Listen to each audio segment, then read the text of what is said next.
সম্মানিত ভাই এবং বোনেরা, আসসালামু আলাইকুম। আশা করি আপনারা সবাই ভালো আছেন।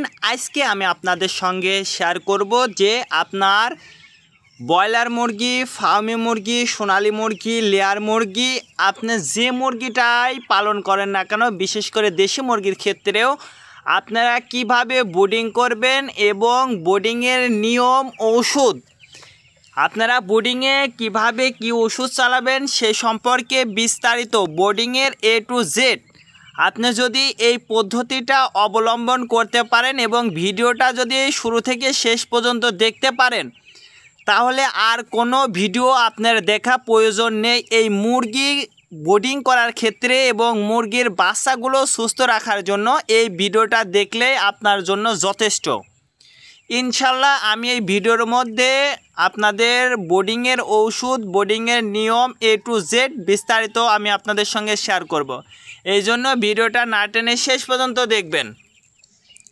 তে আমরা যারা ব্রয়লার মুরগি বা ফার্মে মুরগি, লেয়ার মুরগির বোর্ডিংটা করি, আমাদের কিন্তু সবচেয়ে বেশি ভুল হয়ে থাকে সেটা হচ্ছে ব্রিডিংয়ের নিয়ম কানুন পদ্ধতিটা যদি আমরা সঠিকভাবে পালন করতে পারি, সেক্ষেত্রে আমাদের ব্রিডিংয়ে একটা মুরগির বাচ্চাও মারা যাবে না ইনশাল্লাহ। আপনি যদি এই ভিডিওটা দেখে থাকেন, আপনি যদি সঠিক নিয়মে ব্রিডিংটা করতে পারেন, তাহলে আপনার একটা মুরগির বাচ্চাও মারা যাবে না ইনশাল্লাহ, আমি গ্যারান্টি দিচ্ছি। তো সর্বপ্রথম আমি ব্রিডিংয়ের শুরু থেকে আমি বলি।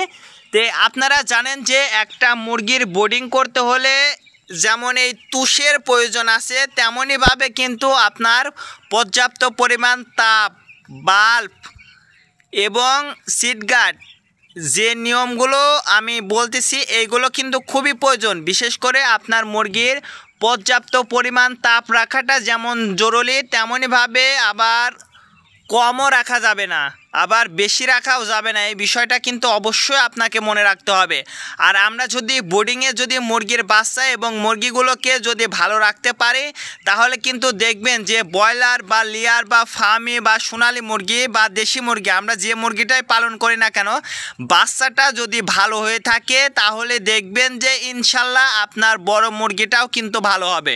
এটা 100% আমি শিওর দিচ্ছি। এই জন্য আমি আপনাদেরকে বলবো যে বোর্ডিংটা কিন্তু আপনাদেরকে ভালো করে করতে হবে।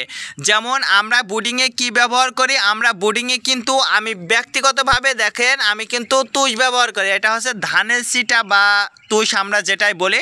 আবার অনেকেই কিন্তু কাঠের গুঁড়া বা অন্যান্য জিনিসও কিন্তু ব্যবহার করে থাকে।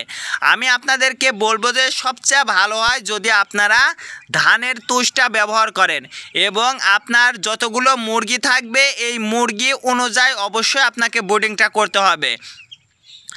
বিশেষ করে আপনার মুরগির তাপটার বেশি নজরদারি দিতে হবে এবং আপনার প্রয়োজনে এই যে তাপ মাপার যে মেশিনটা দেখছেন, এইটাও কিন্তু আপনার কিন্তু মুরগির ঘরের জন্য কিন্তু খুবই জরুরি। আপনার তাপ কখন কতটুকু আছে এটা কিন্তু আপনাকে দেখতে হবে। তার কারণ শীতের সময় যেমন তাপের প্রয়োজন, গরমের সময় কিন্তু তাপটা কমানোর প্রয়োজন। এই বিষয়টা কিন্তু অবশ্যই আপনাকে মনে রাখতে হবে।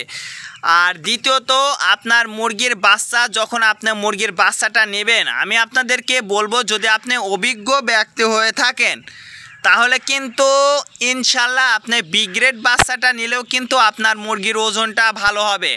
আর যদি আপনি নতুন হয়ে থাকেন, আপনার খামার যদি নতুন হয়ে থাকে, সেক্ষেত্রে আমি আপনাদেরকে পরামর্শ দেব যে অবশ্যই আপনারা A গ্রেডের বাচ্চাটা নেবেন। তার কারণ A গ্রেডের মুরগির বাচ্চার ওজন কিন্তু সবসময় কিন্তু ভালো হয়ে থাকে। এই বিষয়টা অবশ্যই আপনারা মনে রাখবেন। তো এবার আসি ঔষধের বিষয়। ঔষধের বিষয় আমি বলবো এখন। তার কারণ ওষুধটা কিন্তু আমরা আমাদের মুরগি পালন করার ক্ষেত্রে কিন্তু অনেক গুরুত্বপূর্ণ। তার কারণ আমরা কখন কি ওষুধ চালাবো ব্রিডিংয়ে বিশেষ করে, আমরা যে ভুলগুলো করে থাকি সেটা হচ্ছে আমরা বাচ্চাটা আনার পরেই কিন্তু আমরা অ্যান্টিবায়োটিক, অনেকেই কিন্তু অ্যান্টিবায়োটিক ওষুধটা কিন্তু চালানো শুরু করি।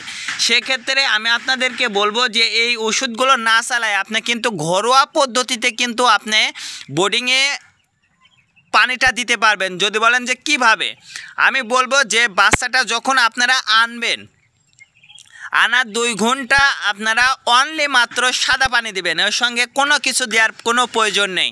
তারপরে যে কাজটা করবেন সেটা হচ্ছে আপনারা আপনার বাড়িতে থাকা চিনি অথবা কুশিরের গুড়, আমরা যেটা খাই চিনি অথবা গুড়, এটা দিয়ে কিন্তু আপনারা, যেহেতু আপনার বাচ্চাটা যদি সকালে আসে তাহলে কিন্তু আপনারা 2 ঘন্টা পরে আপনারা কিন্তু সাদা পানি 2 ঘন্টা পরে কিন্তু আপনারা চিনি অথবা গুড়ের পানি কিন্তু আপনারা খুব সহজেই কিন্তু আপনার মুরগিকে দিতে পারতেছেন।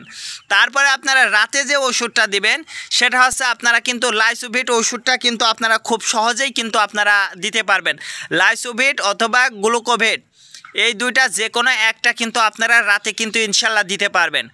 তারপরের দিন থেকে আপনারা আপনার মুরগির যেমন যে ওষুধগুলো আপনারা দিতে পারবেন, যেমন এন্ডোসিনের সঙ্গে কিন্তু আমরা কিন্তু এন্ডোসিন ওষুধটা কিন্তু আমরা 2য় দিন অথবা 3য় দিন থেকে কিন্তু ব্যবহার করতে পারি। এই এন্ডোসিন ওষুধটা আপনারা 3 দিন চালাবেন। এই এন্ডোসিন ওষুধটা আমি বলবো যে অবশ্যই আপনারা 3 দিন চালাবেন। এই এন্ডোসিনের সঙ্গে কিন্তু আপনারা আরও ওষুধ দিতে পারবেন, যেমন আপনার পিএস, আপনারা যে কোনো কোম্পানির কিন্তু পিএস ওষুধটা কিন্তু আপনারা আপনার মুরগিকে কিন্তু দিতে পারবেন। সেটা ব্রয়লার মুরগি, ফার্মি মুরগি, সোনালী মুরগি, লেয়ার মুরগি, দেশি মুরগি, আপনার যে মুরগিটাই পালন না করেন না কেন এন্ডোসিনের সাথে পিএস, আপনারা যদি এন্ডোসিনের সঙ্গে সকালবেলা যদি পিএস দেন, রাতে কিন্তু আপনারা এই যে থায়ামিন ওষুধটা কিন্তু আপনারা খুব সহজে দিতে পারবেন। যদি পিএস যদি রাতে দিয়ে থাকেন তাহলে সকালবেলা থায়াবিন দেবেন, আর সকালবেলা যদি থায়াবিন দিয়ে থাকেন তাহলে কিন্তু রাতে আপনারা পিএস দেবেন, সেটা হচ্ছে এন্ডোসিনের সঙ্গে। এই 3টা ওষুধ আপনারা আপাতত আপনাদেরকে বলবো যে এই 3টা ওষুধ আপাতত আপনারা 3 দিন অথবা 5 দিন, আপনার মুরগির যদি কোনো ধরনের সমস্যা না হয়ে থাকে সেক্ষেত্রে কিন্তু আপনারা 3 দিন কিন্তু এই ওষুধগুলো চালাতে পারবেন, বা 5 দিন। আমি বলবো যে যদি আপনারা 5 দিন চালাইতে চান চালাইতে পারেন। তারপরে 5 দিনের পরে থেকে আপনারা যে ওষুধগুলো আপনার মুরগিকে দিতে পারবেন, এর মধ্যে কিন্তু আপনারা 5 দিন অথবা 7 দিন, এই 3 দিনের মধ্যে কিন্তু 5 থেকে 7 দিন, এই 3 দিনের মধ্যে কিন্তু আপনার মুরগিকে কিন্তু ভ্যাকসিন দিতে হবে। সেটা হচ্ছে রানীক্ষেত ভ্যাকসিন। আপনার ফার্মি মুরগি, সোনালী মুরগি, লেয়ার মুরগি, আপনার যে মুরগিটাই পালন করেন না কেন এই 3 দিনের মধ্যে কিন্তু আপনার ভ্যাকসিনটা দিতেই হবে। তারপরে থেকে আপনারা যে ওষুধটা দেবেন আপনার মুরগির ওজনটা বৃদ্ধি, আপনার মুরগির বাচ্চার গ্রোথ বৃদ্ধি করার জন্য আপনারা কিন্তু অ্যালকোজাইম এই ওষুধটা কিন্তু আপনারা কিন্তু খুব সহজে আপনার মুরগিকে দিতে পারবেন ইনশাল্লাহ। এরপরে থেকে আপনারা যে ওষুধটা দিবেন সেটা হচ্ছে আপনারা ক্যালপি, আপনারা যে কোনো কোম্পানির ওষুধ দিতে পারেন। এর সঙ্গে কিন্তু আপনারা ADE, এই 2টা ওষুধ কিন্তু তার পরবর্তীতে আপনারা আস্তে আস্তে কিন্তু এই ওষুধগুলো কিন্তু আপনারা রানিং করতে পারবেন। তো এইভাবে যদি আপনারা বোর্ডিং করতে পারেন তাহলে দেখবেন যে ইনশাল্লাহ আপনার মুরগির বাচ্চা একটাও মারা যাবে না। এই পদ্ধতিটা ভালো করে যদি আপনারা ফলো করতে পারেন, এবং যারা নতুন উদ্যোক্তা আছেন আমি আপনাদেরকে বলবো যে কিছু নিয়ম পদ্ধতি মেনে যদি আপনারা খামার করেন তাহলে আপনার মুরগিটা সুস্থ থাকবে, ভালো থাকবে, একটা মুরগিও মারা যাবে না। আজকে এই পর্যন্ত, ভালো থাকবেন, আল্লাহ হাফেজ।